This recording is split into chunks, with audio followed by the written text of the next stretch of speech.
Okay, let's unpack this. We are diving deep into a single pivotal source material that sets up one of the most agonizing paradoxes in ancient history. Hmm. You have a nation that is perfectly organized, poised for immediate conquest, given a direct divine blueprint for success, yet they spend the next 4 decades just catastrophically failing, And they were so close. literally weeks away from inheriting their promised land, only to be crippled by this just massive failure of faith. That tension, that incredible friction between the divine promise and, human frailty is precisely why this scroll is so compelling. Right. We're looking at the foundational narrative, traditionally known as the fourth book of the Pentateuch, the Law of Moses. The English title we use, Numbers, is actually a translation of the Greek arithmoi. Because of the censuses. Exactly. It was chosen specifically because the book is anchored by two massive national registrations, or censuses. There's one at the beginning defining that first generation, and then another one right at the end defining the next. And the timeline here isn't just vague history, it's incredibly precise, which I think makes the subsequent failure even more poignant. This isn't just a story about wandering. Not at all. We begin in the second month, the second year after the Exodus from Egypt, so approximately 1446 BC. The book then covers about 39 years, and it closes in the 10th month of the 40th year, right before they crossed the Jordan. So if they escaped Egypt in year 1, by year 2, they are fully organized and ready to launch the invasion. Ready to go. Which means the vast middle portion of this book, those terrible 38 years, is essentially God dealing with the direct consequences of their initial catastrophic decision of unbelief. That's the core structure we are tracing. Our mission in this deep dive is really threefold. First, we're going to examine the initial, almost obsessive level of organization. It really is obsessive. Then we'll analyze the dramatic failures and judgments of that first generation. And finally, we track the preparation and sort of reorganization of the new generation that's ready to claim the promise. And that initial organization is so meticulous, it speaks volumes about the certainty of their mission. But before we get to the census, there is a crucial chronological note that you pointed out, and it really explains the spiritual context of the camp. Exactly. The source material notes that the dedication events, described in chapters 7 through 9, where the Tabernacle was consecrated and the Levites were installed, all that actually happened before the census and the detailed organization in chapters 1 through 4. So, holiness first, then logistics. Right. It suggests that they prepared for the journey by establishing holiness, then they organized the fighting force, and then they departed. The spiritual foundation had to be set before the logistical one. It sets the stage for what should have been a glorious, quick, and powerful conquest. Let's move straight into that blueprint, because this level of logistics in the ancient world is just staggering. Section 1. The blueprint for a holy nation. This is where we see the perfect military machine being assembled. It is the ultimate expression of divine command, translated into human military and civic order. The first step was the first military census in chapter 1. And the stated purpose was completely unambiguous. Right, no mystery here. None. It was to identify every male 20 years old and older who was capable of serving in the army. This census was taken because they expected to enter the land, very quickly. And the census isn't just about counting heads, it's about mobilizing a fighting force of, staggering proportions. Absolutely. When the final tally was completed, the total fighting force numbered 603,550 men. 600,000. And if you use the standard demographic multipliers for women, children, and the elderly, this puts the total population of Israel at somewhere between 2 and 2.5 million people moving across the desert. That is a massive group. It's comparable to a major ancient city or a modern metropolis just on the march. And the breakdown by tribe is impressive. Yeah, you can see the strength of the future leaders. Judah was the strongest tribe, fielding 74,600 men. Dan followed with 62,700, and Simeon with 59,300. And this overwhelming tally, taken right after escaping slavery, was living proof that God had already fulfilled a huge part of the promise to Abraham. A huge part. To multiply his descendants into a great nation. They were ready, physically, to conquer. And right away, the census established a critical exemption. The tribe of Levi was not counted among the fighting men. No, they were explicitly excluded from typical military service. Instead, they were given the holy task of being appointed over the Tabernacle of the Testimony, its furnishings, its structure, the entire logistical operation surrounding it. So they were the guardians. They were, and any unauthorized person who dared to approach the sanctuary faced death. It underscores the extreme requirements for ritual holiness. This exclusion immediately sets up the incredible geographical structure, the order and arrangement of the camp. The source material paints a picture of a massive, square encampment that stretched for miles, yet it revolved around a single, central principle. And that principle was simple but profound. God, represented by the tabernacle, was positioned at the absolute geographic center of the entire nation. Which is such a powerful visual. It's a constant visual and logistical reminder to every single Israelite that Yahweh's rightful place was at the center of their national, spiritual, and military existence. So they weren't just a chaotic mass of refugees. They were an army arranged in 4 massive, standard-bearing divisions, each housing 3 tribes surrounding the tent of meeting. It sounds like a moving, portable city. It was a moving fortress, really, designed for both holiness and military readiness. The first division, the East, Vanguard, was led by Judah, the most powerful group, and it included Issachar and Zebulun. That's a total of 186,400 troops. They always led the way. Then you had the South, 2nd Division, consisting of Reuben, Simeon, and Gad, which totaled 151,450. Following them was the 3rd Division, the West, 3rd, made up of the descendants of Rachel's sons. So Ephraim, Manasseh, and Benjamin, they were a smaller group totaling 108,100. And finally, rounding out the square, the North rearguard, led by Dan and including Asher and Naphtali, for a total of 157,600. The logistical insight here is truly masterful military organization. I mean, you notice how the strongest forces were deliberately placed at the front and the rear. Right. Judah's camp was the vanguard, Dan's was the rear guard. And together that's over 340,000 men. The Levites and the sanctuary, the most important but also the most vulnerable assets, moved safely protected in the heart of the host. That perfect arrangement leads us directly into the incredible detail of the specialized service of the Levites in chapters 3 and 4. They weren't just general laborers, they were highly specialized substitutes. They were. The Levites were chosen to serve the priests and guard the holy things, replacing the firstborn sons of Israel. This was a direct echo of the Passover, where God claimed the firstborn of every family. And why the Levites specifically? It was a privilege bestowed on them because they demonstrated loyalty. They stood with God during that terrible golden calf apostasy at Sinai, which showed that, zeal could sometimes supersede birthright. They needed a second census just to manage their complexity. Yes. The primary military census counted men 20 and up. The Levites required 2 specialized counts. One counted every male from a month old upward, which was 22,000. But the second count was specifically for the working Levites. So, one's doing the heavy lifting. One's doing the heavy lifting. Those aged 30 to 50 who are physically fit for the strenuous task of carrying the tabernacle. That final number was 8,580 working men. And these men were meticulously assigned to 3 families, Kohath, Gershon, and Merari, each with equipment that required highly specific knowledge. Let's start with the Kohathites, who faced the highest risk. The Kohathites, stationed on the south, were the spiritual infrastructure specialists. Their charge was the furniture and the most holy things, the Ark of the Covenant, the table of presence, the lampstand, the altars, all of it. This was the most sacred and, consequently, the most dangerous responsibility. The danger came from the strict rules preventing contamination or even just unauthorized sight. Precisely. Before the Kohathites could even approach, the priests Aaron and his sons had to go in first.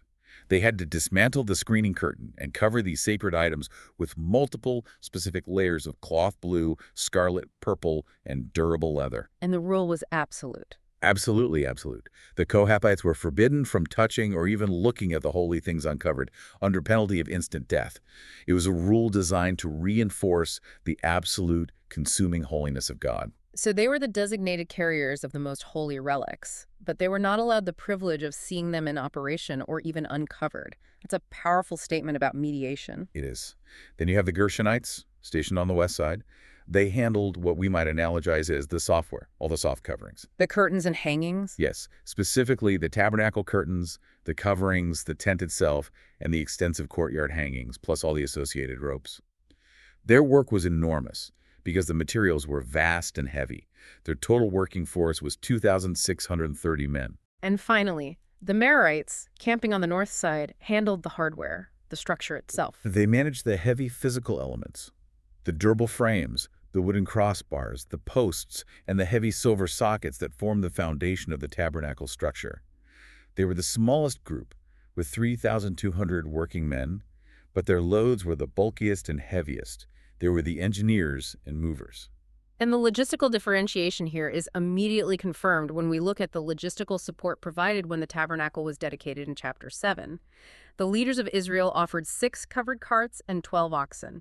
This must have been a highly practical gift. It was absolutely crucial for moving the sanctuary, and Moses distributed these resources based entirely on logistical need.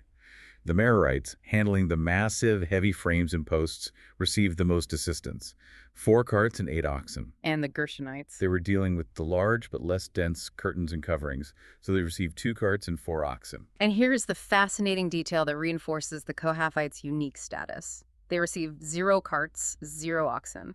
That's the point. The source explicitly states that the most holy things they carried, the ark, the altars, were their responsibility to carry on their shoulders. This wasn't a logistical oversight, it was a theological mandate. It's symbolic. It emphasized the extreme sanctity of those particular items, which must not be profaned by contact with common transport methods. They had to be borne by consecrated men, demonstrating their sacred weight. Moving from that intense organizational detail, Chapter 6 gives us 2 special avenues for individual consecration: the Nazirite vow and the benediction. The vow offered any Israelite a temporary pathway to extreme holiness. That's right. The Nazirite vow was a voluntary, temporary commitment to personal separation, a radical act of self-dedication to God. It was designed to elevate an ordinary person to a state of ritual purity similar to that required of the priests. And it involved 3 major restrictions that went beyond standard law. Right. First, a complete abstinence from all grapevine products. This means no wine, no strong drink, no vinegar, and critically, no grapes or raisins from seed to skin. Second, no razor could touch the head. They had to let the locks of hair grow long, signifying that their consecrated status, their separation, was literally on his head. And third, they were absolutely prohibited from contact with any dead body, even if it was their closest family, father, mother, brother, or sister, because that defilement would break the sacred separation. And the ritual for the end of separation sounds equally intricate, marking a return to the ordinary. It was. When the vow was fulfilled, they had to shave their consecrated head at the entrance of the tent of meeting, and then place the hair on the fire of the peace offering. Wait. This act symbolized the dedication of their life and service back to God. And this emphasis on separation and blessing flows perfectly into one of the most beloved pieces of text in this entire scroll, the Aaronic blessing. This is the high priestly blessing given to Aaron and his sons to pronounce over the Israelites. It's an assurance of protection, divine grace, and spiritual peace. The Lord bless you and protect you. The Lord make his face to shine upon you and be gracious to you. The Lord lift up his countenance upon you and give you peace. The stated intention was for the priest to put God's name on the Israelites, acting as a channel for divine favor. The organization is complete, the holiness standards are set, and the blessing has been pronounced. Chapters 9 and 10 give us the ultimate test of their faith, the marching orders. They were ready, but they waited on a single sign. Their movements, spanning 2 million people and a massive infrastructure, were entirely governed by divine navigation. The source of leadership was sovereign and purposeful, revealed through the cloud that covered the tabernacle by day and the fiery appearance by night. So they camped precisely where the cloud settled and traveled precisely when the cloud was lifted. And I find it striking that this divine movement was followed purely by faith, without explanation. They didn't get a memo about why the cloud was moving or how long they'd stop. That is the crucial lesson. God did not owe them an explanation for his movements, whether they stayed put for 2 days, a month, or a year. The Israelites' duty was simply to look at the visible manifestation of the cloud and follow in faith. And to help manage this enormous assembly, God also gave instructions for 2 silver trumpets. Yes, to be blown only by the priests.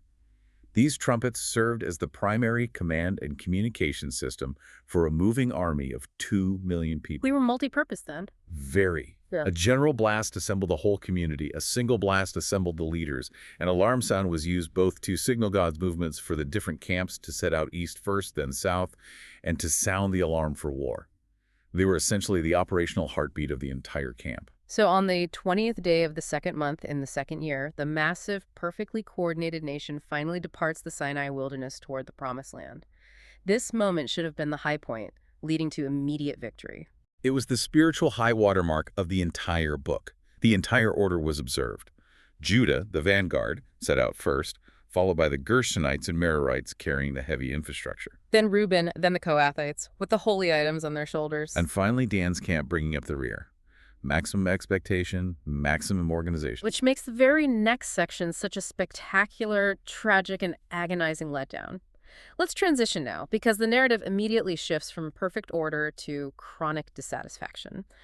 We are diving into Section 2, the failure of faith, chapters 11 to 14, detailing why that generation forfeited their entry into the land. The structural narrative here is key. It shows an escalating spiral of sin, starting with generalized murmuring and culminating in full-blown national rejection of the promise. They begin complaining almost immediately after leaving Sinai. The first incident of widespread discontent occurred at a place they aptly named Tabernacle, meaning burning. This was general complaining, and it displeased the Lord because it betrayed a fundamental lack of faith in his goodness and provision. The fire that consumed some of the outer parts of the camp was a clear, severe warning against murmuring and ingratitude. But the real widespread crisis erupted shortly after at Kibroth-Hattaavah, the graves of craving, and this time the complaint was specific. They hated the manna. The grumbling started with the mixed multitude, the non-Israelites who joined the Exodus, and their dissatisfaction quickly infected the entire community. They described the manna as worthless food and longed for the selective, appealing memories of Egypt. I think we need to pause on that selective memory. They were slaves, yet they were craving the fish, cucumbers, melons, leeks, onions, and garlic of Egypt. It speaks to the psychological failure of the human heart. They prioritized temporary, flexible comfort and, culinary variety over the spiritual and physical freedom God provided. They conveniently forgot the lash and the slavery. They chose to remember only the food. To them, the memory of bondage became preferable to Yahweh's miraculous sustained salvation in the desert. This contagious lack of faith put an unbearable weight on Moses, leading to his emotional breaking point, Moses' burden, and divine assistance. Moses' response reflects the people's emotional state. He complained bitterly to God, saying the burden of carrying this stubborn and rebellious people was too heavy.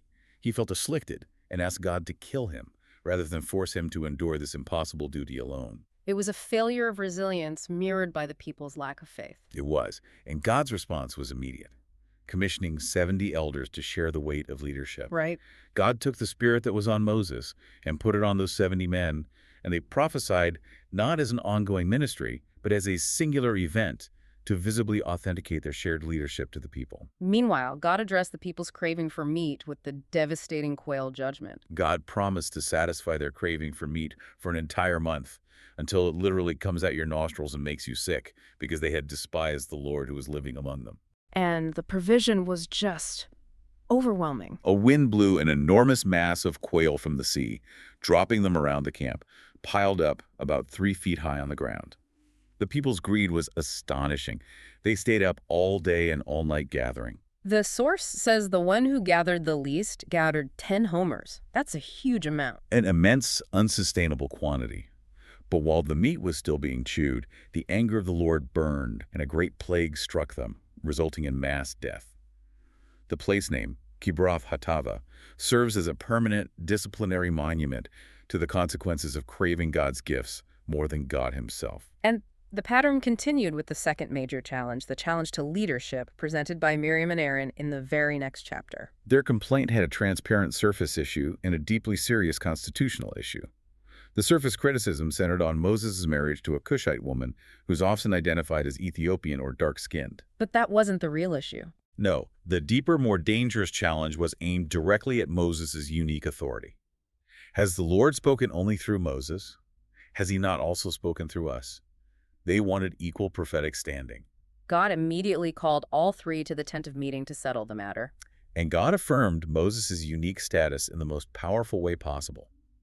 While he communicates with other prophets in visions or dreams, Moses was unique. God spoke with him face to face, openly and not in riddles. He was a specially privileged prophet, and challenging him was challenging God. And the punishment administered to Miriam holds a profound divine irony, as noted in the source material. Indeed.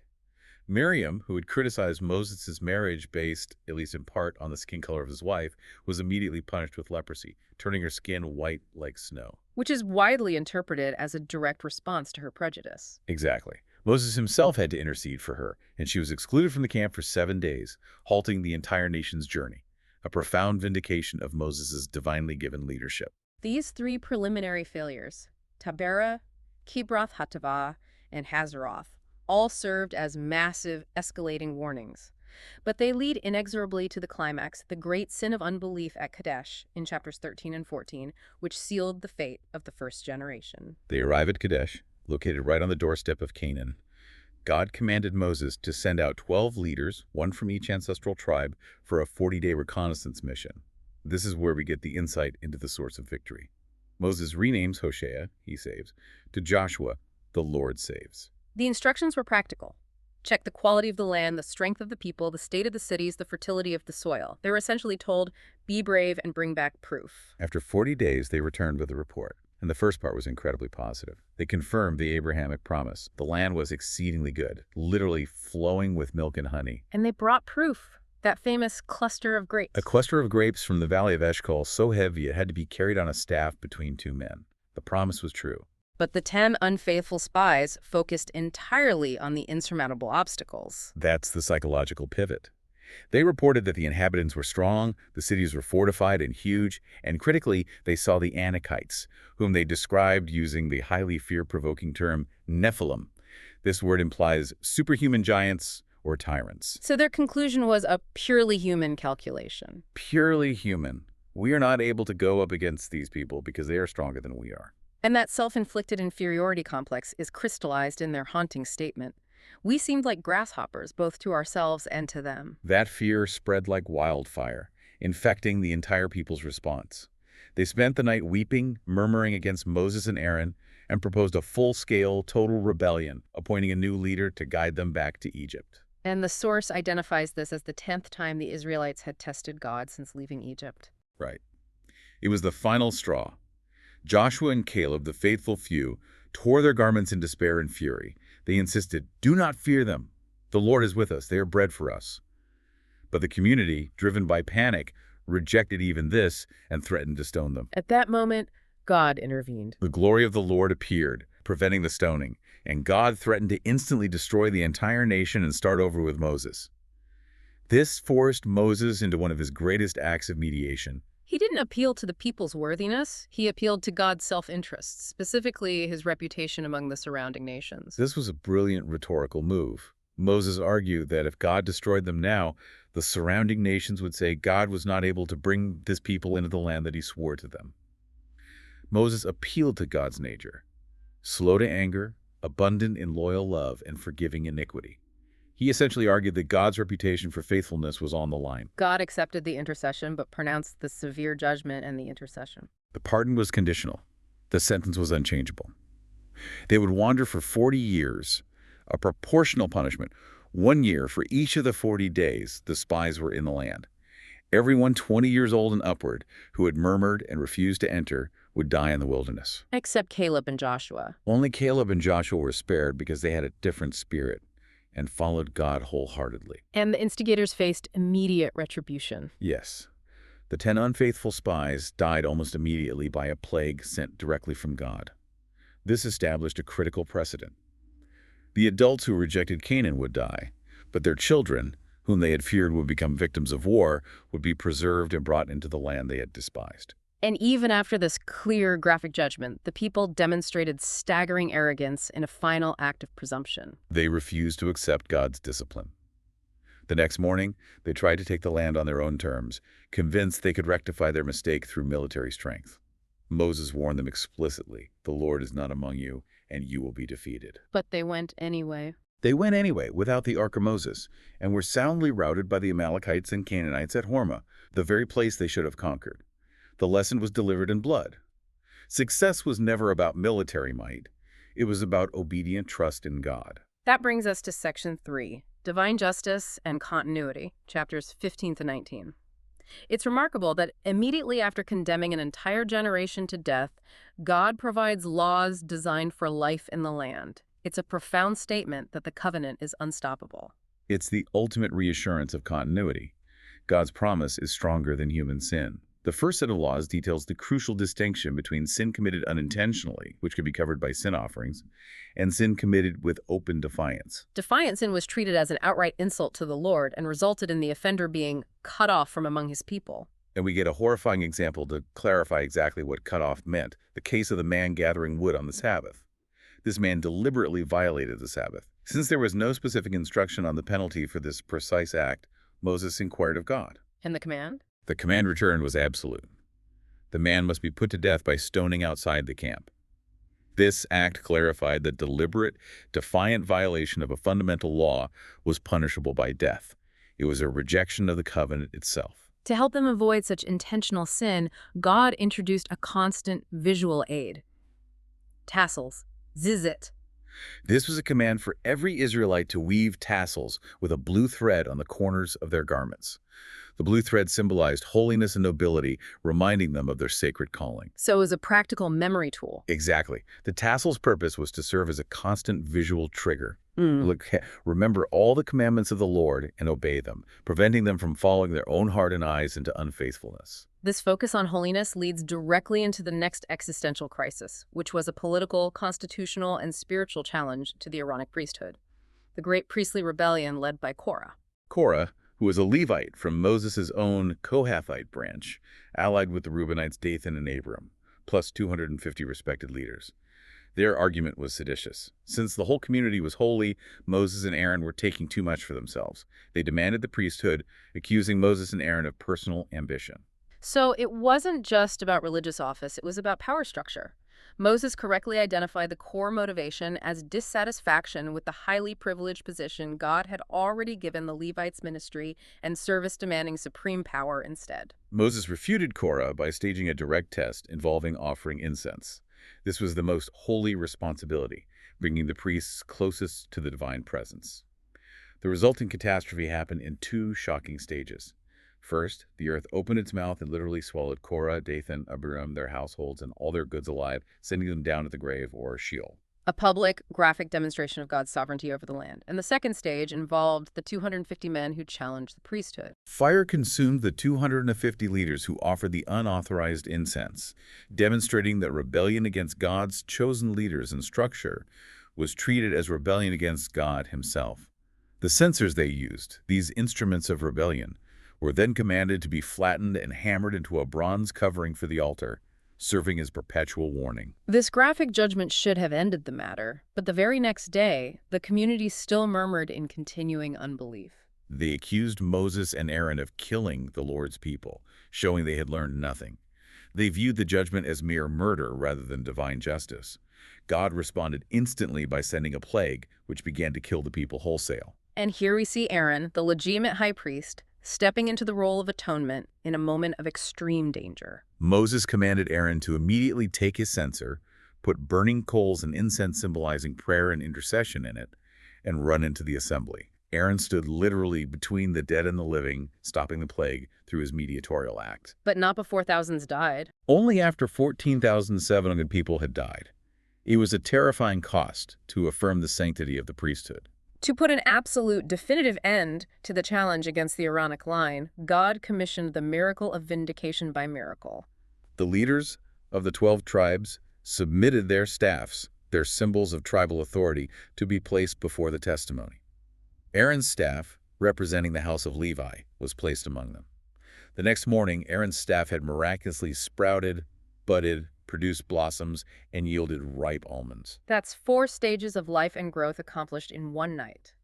It was a supernatural intervention, demonstrating that God had imparted divine life and sovereignly chosen the Aaronic family for the priesthood. The staff was preserved before the ark as a perpetual, visible sign to the rebels, finally halting the internal political strife. Chapter 18 then shifts back to the necessary logistics of maintaining this holy structure, outlining the priestly provisions and the covenant of salt. Right, it defines the division of labor and financial support. The structure was rigid. The priests, Aaron's family, bore the greater responsibility and potential guilt of the sanctuary duties.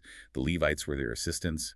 Anyone outside this structure who tried to perform these duties would die. And the compensation structure reinforced their unique identity as a non-landed class. Crucially, priests and Levites received no hereditary landed property in Israel. They were told, I am your portion and your inheritance.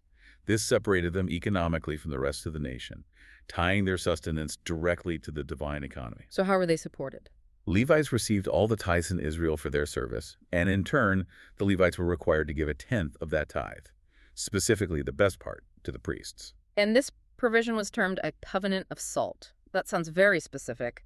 What is the cultural significance? A covenant of salt in the ancient Near East symbolized loyalty, durability, and permanence.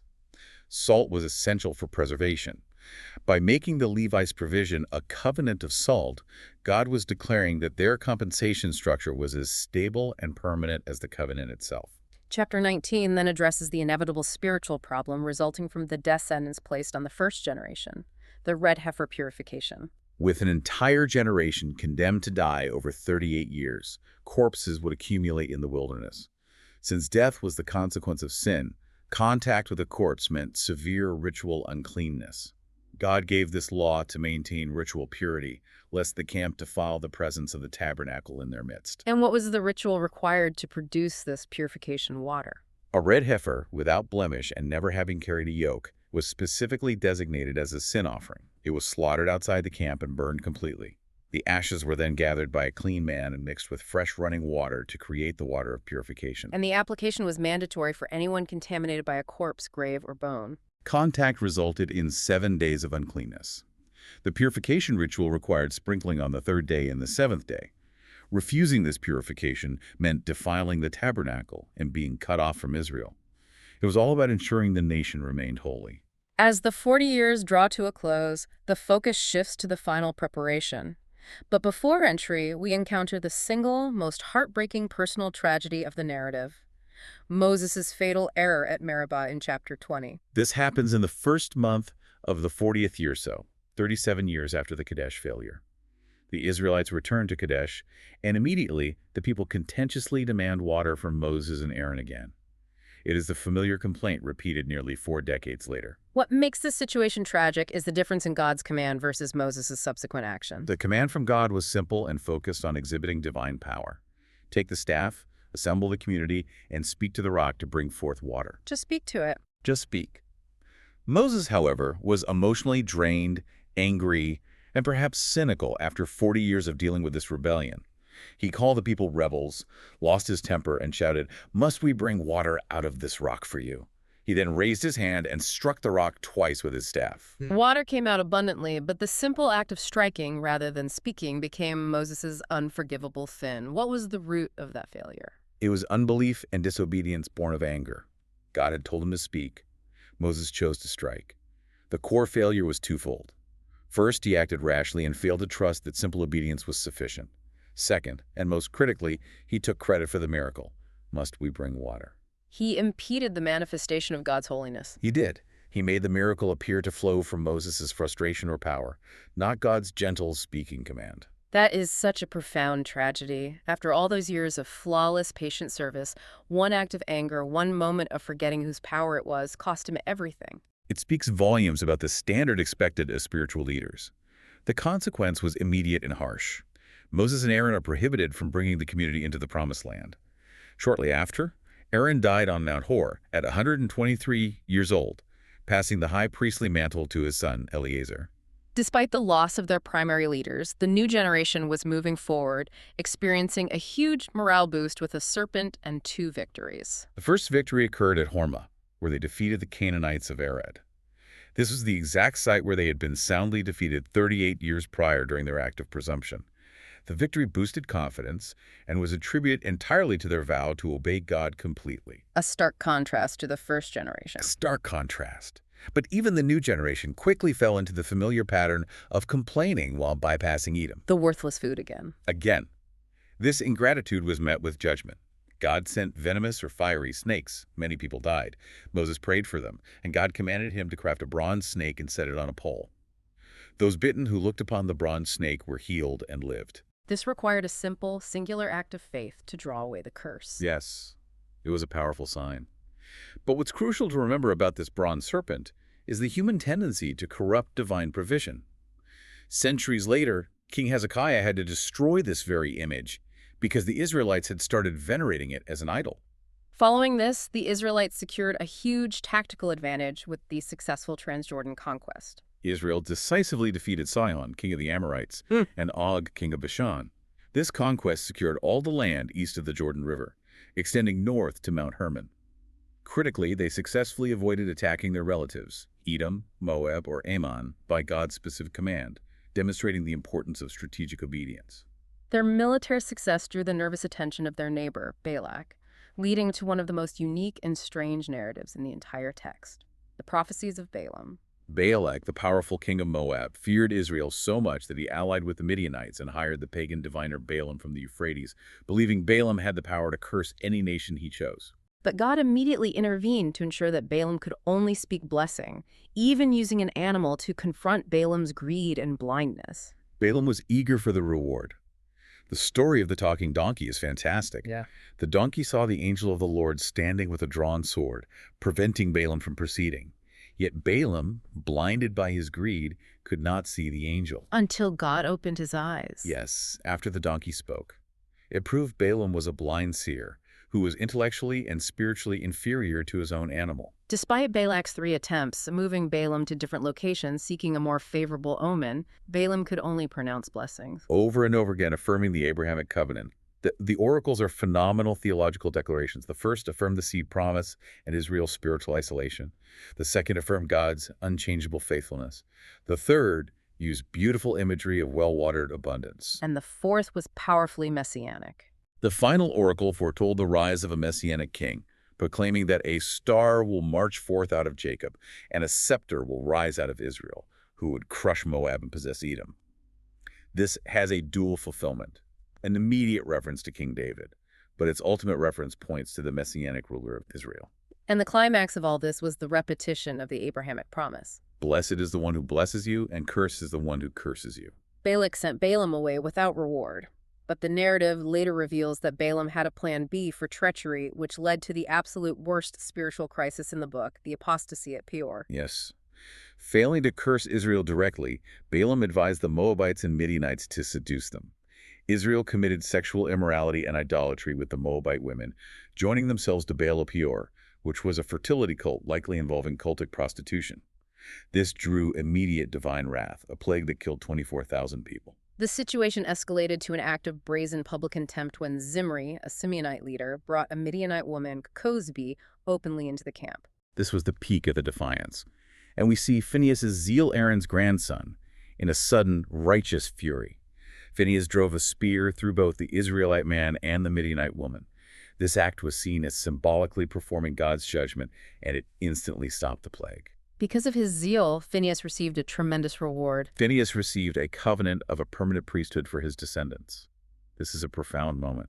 His obedience and zeal for the covenant superseded normal lineage requirements and established a new, eternal line of ministry. Following this intense period of judgment and purification, the focus shifts entirely to preparation for the future. The second census was taken, marking the definitive transition to the new generation. This census served the dual purpose of military organization and preparation for land apportionment. The results are monumentally symbolic. The total fighting force numbered 1,730 men compared to the initial 603,550. The preservation of the national numbers is truly staggering, considering the conditions, a monument to God's enduring faithfulness. It is the source material's most profound testimony to the stability of the Abrahamic covenant. Despite 38 years of judgment, hardship, war, and plague, the total number remained virtually unchanged. And a crucial testimony is recorded.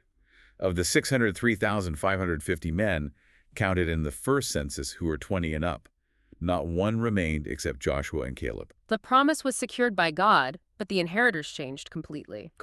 This new generation quickly raised an important legal question, leading to the development of case law and inheritance.